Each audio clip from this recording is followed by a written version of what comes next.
Joe and Bill just do not have any executive experience. And, I have had 15 years of executive experience. I know how to push on the government, push on the bureaucracy, have the drive to accomplish results. Dennis was the mayor of Cleveland for 2 years, and he made kind of a mess of things. He put that city into financial default for the only time in its history and was voted out of office by... Do you remember what you were doing 15 years ago today? What if I reminded you that it was one of the darkest days in Cleveland's history, the day the city fell into default?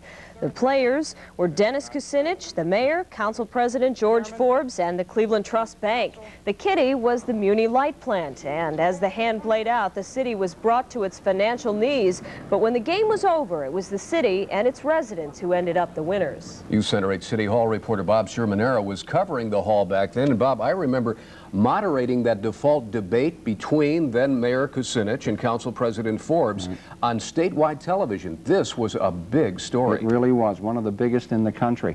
Tim, it was actually hectic. As many of us all know, Cleveland had been in the national and the international spotlight for various things. Mayor Ralph Perk setting his hair on fire, the Cuyahoga River ablaze, and now the nation's youngest elected mayor at the helm of a major American city, steering a course that made Cleveland the first city to go into default since the Great Depression. I think it's terrible. I think it's a shame. As far as Dennis goes, Kucinich, he's a pretty good man. I think he's doing a good job. Headlines throughout the media broadcast the battle between the Kucinich administration and privately owned CEI over who would own the city's municipal power plant. While Muni was the issue, it was Cleveland's banking community that applied heavy pressure on 31-year-old Mayor Dennis Kucinich to sell the power plant, or they wouldn't refinance the city's outstanding bond debt. Much of the fighting was waged on the floor of Cleveland City Council.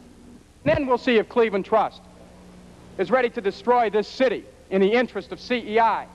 But doggone it, somebody tells me about the disastrous results of default. What are the disastrous results of loss of freedom? And that's what's at stake here. It wasn't unusual for reporters to cover 2 and sometimes 3 news conferences a day. Tensions were mounting. The mayor was threatening to lay off 1,000 police and 500 firemen. Everything was building to a crucial vote by council, with then Council President George Forbes in favor of the sale. Danilowitz? Forbes? Yes. Mr. Chairman, if you can sleep with that, God bless you. Can't trust Cleveland Trust. Close your accounts now. But Kucinich applied some pressure of his own. Known as the People's Mayor, Kucinich rallied hundreds of people to join him in withdrawing his savings from Cleveland Trust. This bank is trying to destroy a city government through blackmail and intimidation. I'm taking my money out because I don't want clean money in a bank which is dirty. But even that couldn't save the city. At 12:01 the morning of December 15th, the city fell into its darkest hour. Time for another news conference where Kucinich unveiled his latest plan, Take It to the People. The Kucinich administration will sponsor a charter amendment on the question of Muni Light to give the people of Cleveland a choice. I'm surprised. And I'm basically surprised, you know. The concept is sound. The rest is history. The people voted to keep their power plant, while it cost their mayor his political career.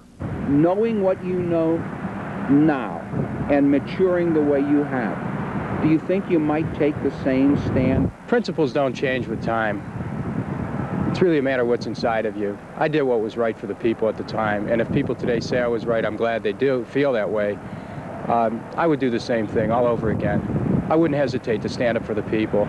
And 15 years later, how do the people of Cleveland feel about Kucinich's stance? Yeah, he had his faults, but now he's getting some stuff that he was right. Smart move. Why? Because if the city of Cleveland wouldn't have had no competition, which it is, the prices would have naturally gone much higher than. He had the guts to do it. It's good. You think he made the right decision? Well, yes, I'd say yes.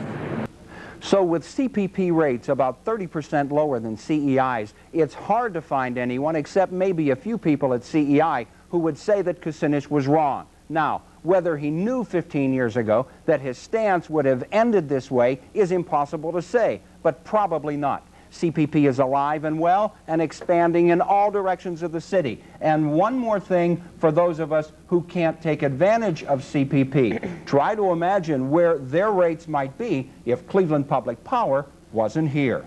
Tim and Denise. And a few years later, former Council President Forbes said Dennis was right. He agreed with him. That's right. Yeah. All right. Thank you, Bob.